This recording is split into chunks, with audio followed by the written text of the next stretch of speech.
ചെറിയ ഡയമണ്ട് ലൈഫാട്ടോ. ഇന്ന് രാവിലെ ഒരു 10 മണിയൊക്കെ ആയപ്പോൾ ഞങ്ങൾ ഒന്ന് ഷോപ്പിങ്ങിന് പോയിട്ടോ. ഷോപ്പിംഗ് ഒന്നുമില്ല, ഞാനിപ്പോൾ ഉണ്ടായിരുന്നുള്ളൂ. കുറച്ച് സാധനങ്ങൾ വാങ്ങാണ്ടായിരുന്നു. താത്താൻ്റെ കുട്ടിക്ക് കുറച്ച് സാധനങ്ങൾ പൊടിയൊക്കെ ഇട്ടേക്കാലൊരു പാത്രവും പിന്നെ എനിക്ക് കുറച്ച് സ്നാക്സും അങ്ങനത്തെ കുറച്ച് സാധനങ്ങളൊക്കെ വാങ്ങാണ്ടായിനി. അപ്പോൾ അതിന് ഞങ്ങൾ രാവിലെ പോയിട്ടോ. പിന്നെ അതൊക്കെ കഴിഞ്ഞ് ഞങ്ങളൊരു ഫാൻസി കയറിയിട്ടുണ്ടായിരുന്നു. കുട്ടിക്ക് ഒരു പന്തും പിന്നെ കുറച്ച് സാധനങ്ങളൊക്കെ വാങ്ങാണ്ടായിരുന്നു. അപ്പോൾ അതൊക്കെ വാങ്ങിയിട്ട് അവിടെ വണ്ടി നിർത്തിയിരിക്കുന്നു. അപ്പോൾ അവിടേക്ക് പോയിങ്ങാണ്ട് അതും കൂടി ആകുമ്പോൾ തൂക്കിയാണ്ട് ഞങ്ങൾ പോന്നിട്ടോ. പിന്നെ ഞങ്ങളതൊക്കെ കഴിഞ്ഞാണ്ട് ഞങ്ങൾ ഷെഡിലേക്ക് പോയത്. ഏതാട്ടോ ഷെഡ് വാടക സ്റ്റോറാണ്. അവിടെ അപ്പച്ചിൻ്റെ പണി സ്ഥലങ്ങളൊക്കെ വാടകയ്ക്ക് പോണ ഒരു സ്ഥലമാണ് കേട്ടോ. അപ്പോൾ ഇവിടെ പോയാണ്ട് ഇവിടുന്ന് കുറച്ച് സാധനങ്ങളൊക്കെ എടുക്കാണ്ടായിന്. അപ്പോൾ അതിന് ബൈക്കുമ്പോൾ കൊള്ളൂല. അപ്പോൾ ഞങ്ങൾ എന്ത് ചെയ്തു, ഓട്ടോറിക്ഷ വിളിച്ചുകൊണ്ട് അതിൽ കൊടുത്തേക്കാൻ നിൽക്കുന്നു കേട്ടോ. പിന്നെ വണ്ടി ഉണ്ടായിരുന്നു ഞങ്ങൾക്ക്.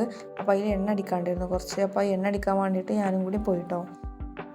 അവിടെ കുറച്ച് നേരം പോസ്റ്റൊക്കെ അടിച്ച് നിന്നാണ്ട് പിന്നെ ഓട്ടോറിക്ഷയൊക്കെ കത്തുന്നു ഈ സാധനങ്ങൾ കൊടുത്തേക്കാൻ. പിന്നെ ഈ സോഫയും ടേബിളൊക്കെ പെരയത്തേണേ അവിടെ കൊണ്ട് ഇട്ടാട്ടോ. പിന്നെ ഞാൻ അവിടെ നിന്ന് കുറച്ച് മിഠായിയൊക്കെ വാങ്ങിയിരുന്നു. അതൊക്കെ തിന്നാണ്ട് അവിടെ അങ്ങനെ കുത്തിർന്നിട്ടോ. അതിൻ്റെ ഇടയിൽ ഇപ്പച്ചിനോട് എന്തൊക്കെയൊക്കെയോ ചോദിച്ചിട്ടുണ്ടായിരുന്നു അവിടുത്തെ കാര്യങ്ങളൊക്കെ. ഒന്നും എനിക്കറിയില്ലായിരുന്നു, അവിടെ സാധനങ്ങളൊന്നും എനിക്കറിയില്ല. ഞാനൊന്നും മുന്നില്ല. പിന്നെ ഇപ്പച്ചി കുറച്ച് പച്ചക്കറിയൊക്കെ വാങ്ങിയാണ്ട് ഇറച്ചിയും വാങ്ങിയാണ്ട് ഞങ്ങൾ നേരെ പെരേക്ക് വന്നിട്ടോ. പിന്നെ ഒരു 11 ആയപ്പോൾ തന്നെ ഇനി സാധനം വാങ്ങാണ്ടിരുന്നു. അങ്ങനെയാണല്ലോ, കുറച്ച് സാധനങ്ങൾ വാങ്ങാനുള്ളതുകൊണ്ട് ഞങ്ങൾ നേരെ കടയിൽ പോയിട്ടു ഞങ്ങൾ താത്തയും കൂടി. പിന്നെ അത് കഴിഞ്ഞാണ്ട് ഞങ്ങൾ നേരെ വത്തക്ക വന്നു. പിന്നെ മയോണൈസ് ഉണ്ടാക്കാൻ വേണ്ടിയിട്ട് സാധനം വാങ്ങാൻ പോയത്. അങ്ങനെ ഞങ്ങൾ ഒരു മുട്ടയും തൈരും ഇങ്ങനത്തെ കുറച്ച് സാധനങ്ങളൊക്കെ ഓളായിട്ട് ഉണ്ടാക്കണത്. അങ്ങനെ അതൊക്കെ ഞങ്ങൾ റെഡിയാക്കിയപ്പോൾ ഉമ്മച്ചി ചോറ് തീമട്ടുണ്ടായിരുന്നു. പിന്നെ ഉമ്മച്ചി ഒരു പച്ച സാധനം ഉമ്മച്ചിൻ്റെ ഇതാട്ടോ അങ്ങ് ഉമ്മച്ചി ഉണ്ടാക്കിയിട്ടുണ്ടായിരുന്നു. പിന്നെ മയോണൈസ് ഞങ്ങൾ ഉണ്ടാക്കി. അപ്പോൾ അതിന് ചോറ് റെഡി ആയിട്ടുണ്ടായിരുന്നു. ഞാനത് കഴിച്ച് കുറച്ച് കഴിഞ്ഞ് വൈകുന്നേരമൊക്കെ ആയപ്പോൾ ഞങ്ങൾ പിന്നെ ചുറ്റും വൃത്തിയാക്കാണ്ടിരുന്നു കുറച്ച് നോമ്പ് പണിയൊക്കെ ആയിട്ട്.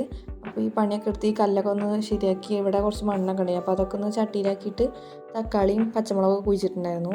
പിന്നെ കുറച്ച് പുല്ലൊക്കെ ഉണ്ടായിരുന്നു. ഞങ്ങൾ ശ്രമിച്ചു ഒന്ന് വൃത്തിയാക്കാം, പക്ഷേ പുല്ല് ഫുള്ളായിട്ട് കളയാൻ പറ്റിയില്ല. പിന്നെ ചുറ്റും ഉള്ളത് കുറച്ച് വൃത്തിയാക്കി. അപ്പോൾ ഇതിന് വൈകുന്നേരം കഴിക്കണേ.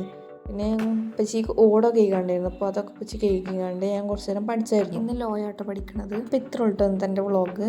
അപ്പോൾ ഇഷ്ടപ്പെട്ടിട്ടുണ്ടെങ്കിൽ എന്തായാലും സപ്പോർട്ട് ചെയ്യുക. വേറെ വീഡിയോയിലും വീണ്ടും കാണാം. ബൈ.